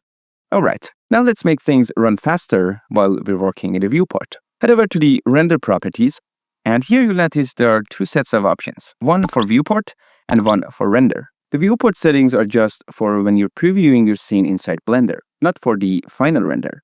So here, we don't need super high quality. We just want fast feedback while we work. That's why we usually keep these values low, so we can move around and make changes faster without waiting for high quality renders. Okay, now let's talk about the render section. This is what controls the quality of your final image when you hit the render button. So it's a good idea to keep the max samples value in the viewport section very low, especially if your computer isn't super powerful. Something like 32 samples is usually more than enough for smooth previews. That way, when you make changes in the scene, Blender won't waste time calculating high quality renders. It gives you a quick preview and lets you work much faster. So keep low samples for fast previews in the viewport section and use higher samples only in render section when you're ready for the final shot. The higher this number is, the less noise your render will have, but of course, the longer it will take to render. To help reduce noise in the viewport while we're working, I also recommend turning on the denoise option here. You notice how much faster the scene gets rendered, and the result looks so much better right away in the viewport. In the render section, denoise is usually turned on by default, which is great. It helps clean up the final image. Alright, now you can tweak the sun rotation and sun elevation again to get the lighting look you're going for. And if you feel like the sunlight is too sharp and strong like a super sunny day, and you want a softer, more cloudy look, you can simply just increase the sun size, like this. The higher the value, the softer the shadows will be. So that's how we use the sky texture node. Now, besides sky texture, there is another very popular way to light a scene, and that is using HDRI images. We've actually used this several times in this course, especially in Season 2, when we wanted to preview materials under natural lighting. So let's go to the world properties again. This time I'll delete the sky texture node, and instead I'll add an environment texture node. As soon as I do that, you see that Blender's world background turns pink. By now, I'm sure you know what that means. Yep, it means there is no image loaded yet. So I just click on Open, and now I can select the HDRI image I want to use. One of the most popular websites in the 3D community is HDRI Heaven, and for good reason. It offers a massive library of high-quality HDRI images you can use to light your scenes, completely free. You can browse through the collection, pick an image you like, and even preview how it affects a scene, what kind of mood or color tone it creates, and whether the shadows it casts are soft or sharp. Some HDRIs even come with sample renders to help you visualize how they look in different environments. And if you're in a position to support them, consider making a donation, because honestly, it's incredible that they share such a valuable resource for free. Huge shout out to them. So for example, in this project, I'm using this HDRI image to light Andy's room. I select it, and now you can see that the HDRI image is being used in Blender's world, and it's lighting up the entire scene. The difference is huge. It adds a realistic mood and atmosphere to the render and makes everything feel more grounded and believable. Alright, let's go back to the camera view. Okay, now if we want to rotate the HDRI and control where the light is coming from, we need to add the mapping nodes. So I select the image node and press Ctrl T to automatically add the mapping nodes. Just make sure you've enabled the node triangular add-on first, otherwise this shortcut won't work. Now, all I have to do is changing the Z rotation, and that will rotate the HDRI image. For example, I rotate it like this. Okay, perfect. Now, as you can see, the scene looks a bit too dark right now. In rendering, one of the most important things is figuring out how to optimize the settings so we can get faster renders and less noise in the final image. Both of these are super important. Usually, noise happens more in darker areas, like in the shadows, where there is less light. So the first step is simple. We need to make the scene brighter. There are different ways to make the scene brighter. One of the easiest ways is just increasing the strength value right here. For example, I've set it to 4, and look how much brighter the scene gets. But here's something important to keep in mind. Sometimes the monitor we're working on isn't perfectly calibrated. That means the bright areas might look brighter than they actually are, and the shadows might appear darker than they should. And that's really risky, because once we move to post-processing or compositing stage, we'll be fine-tuning the color and lighting of the final render. But if parts of the image are too bright or too dark, we'll lose that data, and there is no way to recover it. Luckily, Blender has a super helpful tool to prevent this. Just scroll down in the Render Properties panel, and you'll find a section called Color Management. Here, under View Transform, switch it to False Color. Now check this out. False Color gives you a heat map style view of your scene. Even if your monitor isn't calibrated, this tool shows you exactly where your highlights and shadows stand. For example, if I crank the strength up to 10, you see some parts of the image turn red, and that's bad news. Red areas are overexposed, and the detail there is lost. Now, if I reduce the strength to 4, those spots turn orange, and that's a safe highlight range with no clipping. If you lower the strength a lot, you might see black or dark blue in some areas, and that means your shadows are crushed and missing detail. What we want is for our darkest areas to show up as light blue. That means they're in a safe range and we're not losing any data. So just remember, after placing all your lights and before hitting render, always check your image using false color. That way, you make sure your image will look good on any screen. Alright, I've set the strength back to 4 and switch view transform back to HGX, which is the default. Okay, now let's brighten up the scene a bit more using some extra lights inside Blender. To add lights, just press Shift A, go to the Light menu, and choose one. As you can see, there are 4 types of lights available. Each one is made for a different purpose, and you can use them depending on your needs. Now, here's something important to know. The lights themselves in Blender are actually pretty simple to learn, but the way we transform or move them around, that part can feel a bit weird and honestly not very user-friendly. That's why there are so many lighting add-ons made just for Blender, and the main reason they're helpful is exactly this. They make it easier to transform and control lights. So I suggest doing a quick search on Google or YouTube, check out a few lighting add-ons and see which one works best for you. If you're planning to work in lighting more seriously, I promise it'll save you a ton of time and effort later on. But in this video, I'm not using any add-ons, so everyone can easily follow along. Alright, let's start by adding a light. To make this easier, we'll use the 3D cursor. Just hold Shift right-click on the surface where you want the light to go, then press Shift A and choose a light from the Light menu. The light will appear right where the cursor is placed. Now, move the light up a bit on the Z-axis and just make sure not to move it in the X or Y axis. We want to keep it aligned for now. Okay, next, let's talk about rotating the light. If you just press R, you can rotate the light normally like this, but to rotate the light around the cursor, we need to change something. Up here, just change the transform pivot point to 3D cursor. Now press R, and then choose the axis you want, like X, Y, or Z. This lets you rotate the light around your object using the cursor as the center. It's one of the easiest ways to rotate lights in Blender without using any add-ons. Just don't forget, when you're done with your lighting, go back and set the pivot point to median point, so your transforms work like normal again.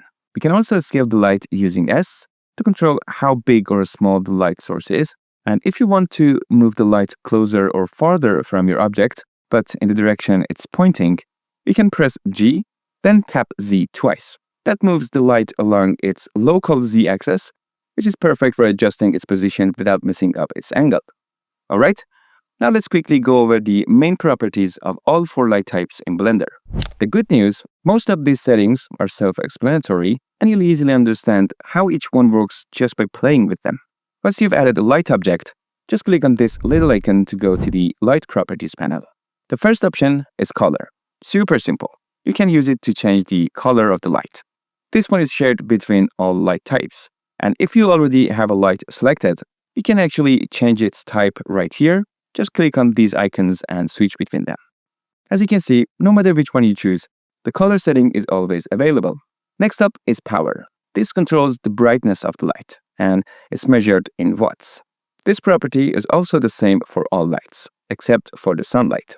For the sun, instead of Power, you see Strength, which works the same way, just with a different name. Also, if the light is selected, you can right-click on it and choose Adjust Light Power, then simply move your mouse to make the light brighter or dimmer, like this. Now let's look at the Radius property. This only exists for point light and spotlight. As you increase the radius, the transition between light and shadow becomes softer and more gradual. And again, we can also right-click and choose Adjust Light Radius to control this interactively. For area lights, instead of radius, you have size. You can either adjust the value here, or right-click and choose Adjust Area Light Size. And for the sunlight, let me move it up a bit so it's easier to see. Okay, and I'll rotate it a little too. Okay, there we go. Now for the sun, you can right-click and choose Adjust Sunlight Angle. That's this setting here, labeled simply as Angle. Just like radius or size, this controls how soft or sharp the shadows appear. But here's something super important about the sunlight. It's the only type of light in Blender where the location doesn't matter at all. Yep, if you press G and move it around, nothing changes.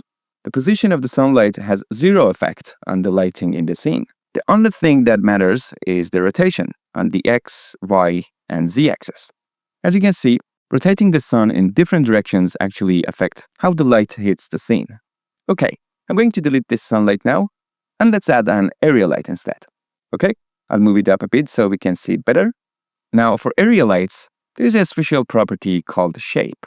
You can pick different shapes here, and when you do, new options appear below based on the shape you choose. This lets you control how the light source looks and behaves. There's also a beam shape setting, which includes a spread slider.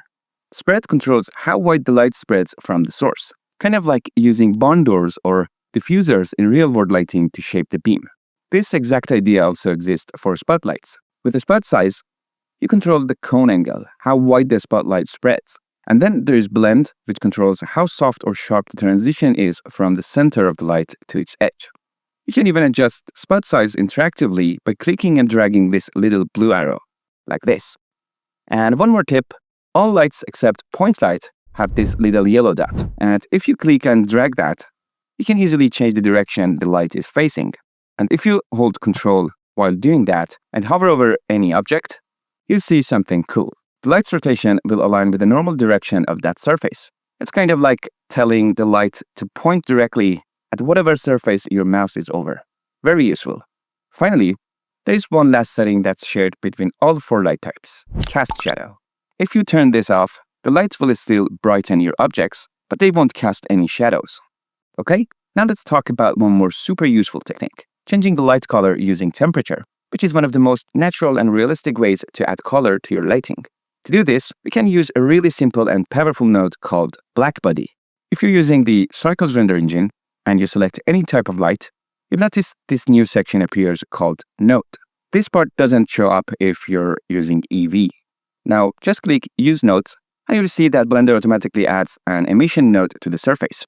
This node has 2 properties, color and strength.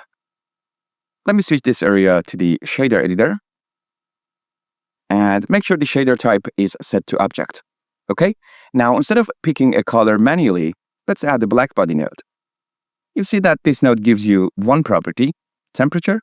This number controls how warm or cool the light color is using real-world Kelvin units. If you've worked with lighting in the real world, you might already be familiar with this. But if not, no worries. Just Google something like light temperature chart or color temperature, and you'll find a list of values there. For example, around 2000 K gives you a warm orange glow like candlelight, or 6500 K is close to daylight. Actually, higher values start to look more bluish. Just enter those values here, and you'll get a much more natural and realistic result. Now, there is one important thing to remember. When you're using the Blackbody node, you should ignore the power and color setting in the light panel above here, because the values in this section will multiply with the Blackbody output, and it can mess things up. So just use one or the other, not both. And that's it. A quick overview of all 4 light types in Blender. Like I said before, all of this becomes super easy if you spend a little time experimenting and tweaking the settings. Alright, now let's go back to our main scene. It's already looking nice thanks to the HDRI, but we still need to brighten things up a little and fine-tune the lighting to make it feel just right. Let's add a few lights and wrap things up. So for example, we can add an area light and place it right behind this window. Okay, let's do that. Just like we learned earlier, I'll hold Shift and right-click to place the 3D cursor here, then Shift-A, go to Light, and add an area light. Cool. Now I press R, then X, and type -90, then hit Enter. Next, I press Ctrl+1 on the numpad to switch to back view, then hit Alt-Z to turn on X-ray mode so I can see better. Now, I will scale the light so it matches the size of the window. Okay, I'll push it back just a little, and then press S, then Z to stretch it vertically a bit. Okay, let me tweak the position a little. Alright, that looks good. Now, I'll right-click and choose Adjust Light Power, then move my mouse to make the light a little brighter. Next, I'll go into the Light Properties, click on Use Nodes, then click here and choose the Blackbody node. Okay, I'll set the temperature to 4200 to give it a bit warm tone. And now when it comes to changing brightness, I want touch strength down here. If I want to adjust intensity, I'll only use the power property at the top. Okay, now if I toggle the light on and off, you can clearly see it's making the room both brighter and warmer. Alright, now let me lower the power just a bit. Yeah, I think 20 watts looks good. Awesome. Now to make the scene even brighter, we can open this door here. so a bit of extra word light can spill into the room. So I'll select the hinge, press R, and rotate the door. Boom! Now light is shining in from this side too, and you can see the scene getting a little brighter. If you want, you can even add another area light here, rotate it and point it inside, and adjust its power for extra control. Alright, here's a very important tip. Sometimes, you don't need to add more lights to brighten your scene. Instead, you can make it look brighter just by adjusting the materials. For example, maybe your wall material feels a bit too dark. So here's what we can do. Simply add a hue and saturation node here, and just increase the value slider to make it brighter. And just like that, the wall reflects more light and the whole scene feels brighter. Super easy. Alright, it's finally render time. But before we hit that render button, let's make sure our render settings are all good to go. Since we're aiming for the final render, we're no longer concerned with the viewport settings. From here on, we focus only on the render section. The first setting here is noise threshold. Now, the lower you set this value, the less noise you'll get in the final render. But it will also take longer to render. Just keep in mind, as I said before, noise usually shows up more in the darker areas of the scene. So if your scene is already well lit, you probably don't need to lower this value below the default. However, if you're going for a darker lighting setup, this property might really help. Also, make sure the denoise is enabled. It's on by default, and it helps clean up your final image so you likely won't see much noise anyway. The next setting is max samples. The default number is pretty high, so I divide it by 8 and set it to 512 instead. Now remember, higher sample counts give you less noise, but they also increase render time. Still, 512 usually gives us a good result without taking forever. Okay, we can skip the rest for now and go straight to the light path section. Here, you see different properties like diffuse, glossy, transmission, and so on. Each one controls how many times light is allowed to bounce for that specific interaction. Take diffuse, for example. This controls direct lighting bounces. If I set diffuse bounce to 0, that means once light hits a surface, it stops. No reflection, no bounce. And that's not how real-world lighting works. So the scene turns out much darker. And darker scenes usually mean more noise. You'll also notice that with 0 diffuse bounces, the walls no longer affect nearby objects. Like here, the colored wall aren't casting any light onto the sphere in the middle.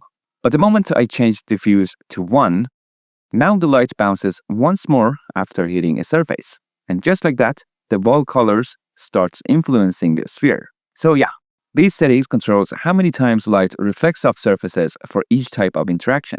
If you're not familiar with all these technical terms, don't worry at all. Later on this channel, I'll make a separate video that explains all the render settings one by one in detail. For now, the default values will totally work, and I don't want to overcomplicate things. Alright, that's it. Now everything is ready to hit that render button. But before you hit render, I recommend pressing Z and switching to solid display mode. This way, Blender won't try to render the scene in the background while it's rendering your final image. And if your computer is a bit on the slower side, you can even switch to wireframe mode. That makes the scene even lighter and helps things run more smoothly during the render. Now, just go to the render menu and click render image. You see that image editor window pop up and the scene will start rendering. Depending on how powerful your system is, this might take a bit of time. And finally, this is a render of Andy's room. Up here at the top, you can even see how long it took to render this image. Now, don't forget to save your image. Just go to the image menu and click Save As. Choose a name for your file, then pick a format from here. I'll leave mine as PNG, and finally click Save As Image. That's it. And hey, if this window closes for any reason, don't panic. You don't have to render it all over again. Just go to the render menu and click View Render to bring it back. Alright everyone, that's it. You could say this is the end of the Blender story course. But wait, is this really the end? Definitely not. Usually, after rendering comes one more important step, post-processing, or what we also call compositing. This is where we take the rendered image and enhance the lighting and color, either in a photo editing app like Photoshop, or right inside Blender itself using the compositor editor. Now, Blender's compositor isn't as user-friendly or as powerful as Photoshop, but it's still incredibly capable, and there's a lot you can do with it. So as a final bonus for this course, let me quickly introduce you to a few sections of the compositor, and after that, I'll leave the experimentation to you. Alright, to get us started, just click on compositing up here to open the layout for it. And this big space here is the compositor. And this is where we'll do all the post-processing work. But first, let's clean things up a bit. We don't need this editor here called the dope sheet. That's for animation. So I'll just move my mouse here, click and drag to collapse it. Next, I'll press N to close the side panel. Okay, now we're ready. To begin, make sure you've already rendered your scene. Or if you already have an image, you can just drag and drop it in to work on it here. But either way, you first need to enable Use Nodes. Once you click that, these default nodes will show up. Now, to actually see the image you rendered, hold down Ctrl and Shift and click on this node. You'll see a viewer node gets added, and now we can preview our rendered image in this editor.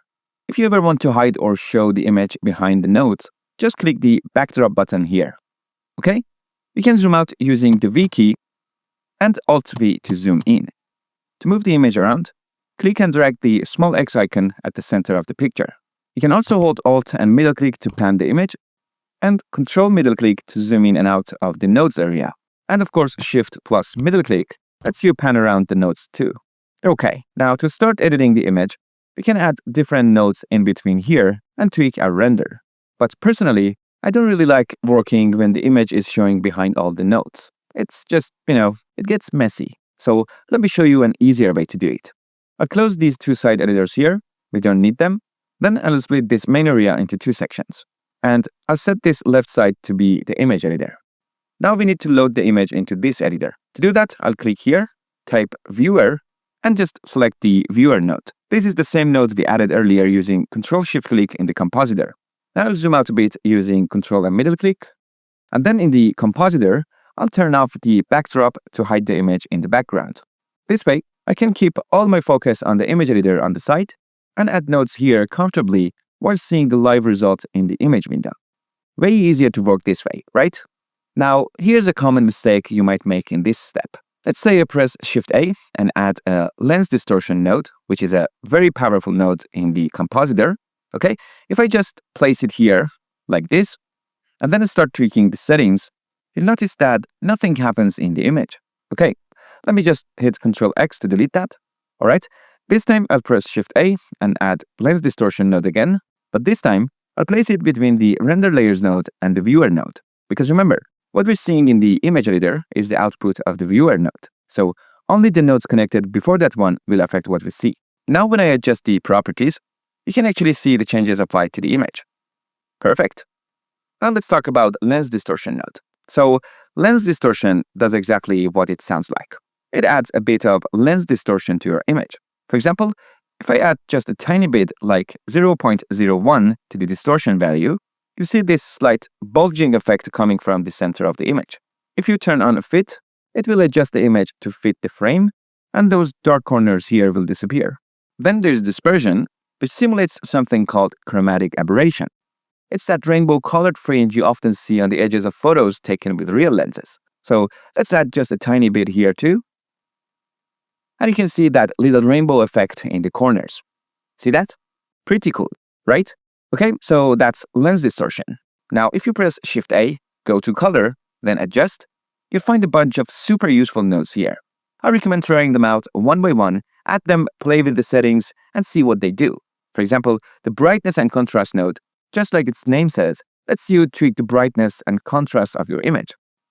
Color balance is another super useful node you can use to color grade your render and give it a more cinematic or creative look. Then we have color correction, also a really useful and flexible node. As you can see, each of these nodes comes with a lot of settings, which just shows how powerful Blender's compositor actually is. Honestly, this whole compositing section deserves its own full course, so if it feels a bit overwhelming to work with, that's totally okay. Right now, just treat it like playtime. Drop in different nodes, tweak their values, and see what happens. And hey, if you'd like a dedicated tutorial just about Blender's compositor, let me know in the comments so I can plan it. Okay, before we wrap up, let me show you one more awesome node that's really popular. It's called Glare node, and it adds glowing effect to the bright areas in your image, like bloom or streaks depending on the mode. You can easily switch between different glare types from this dropdown. For example, let's pick bloom. And if you turn the mix value all the way up, you see what the glare looks like by itself, separate from the original image. Then there is threshold. the lower it is, the more areas of your image will be affected by the glare. Okay, let's increase it a bit for now. Alright, and then there is the size property, which controls how far the glare spreads across the image. You can also pick the quality level for the glare effect from here. That's it. It's a really fun and powerful node to experiment with. Alright, that's it, my friends. Just don't forget, once you're happy with the results, make sure to save your final image from this section right here. And just like that, we've reached the end of the Blender Story course. Huge congratulations to you for following through from start to finish and sticking to the promise you made to yourself. It's a huge achievement. You should be really proud of yourself. From the bottom of my heart, thank you to everyone who supported this journey. If you enjoyed the course and want to support us further, you can do that while downloading the project files through Patreon or even right here on YouTube using Super Thanks. Any bit of support really helps the channel grow. Also, if you want to stay connected, get extra help, share your progress, or chat with fellow learners, come join us on our Discord server. It's a friendly place full of awesome people who love Blender just like you. And hey, now that this course is finished, it would mean a lot if you left a comment below this video. Let us know what you thought of the course, and more importantly, what kind of content you'd like to see next. I love you guys, and I'll see you in the next videos. Good luck and keep creating. Thanks to all the amazing people who supported us this month. A special shout out to Eric Retania for supporting us on Patreon, and to everyone who baked the Blender Story course during the past seasons on Gumroad and ArtStation. If you'd like to support what we're doing, you can join us at patreon.com/MiM-Repository. All supporters get a mention at the end of each video, and you'll receive a full month of shoutouts starting from the moment you join, even if it's at the very end of the month. Thanks again for watching, and see you soon.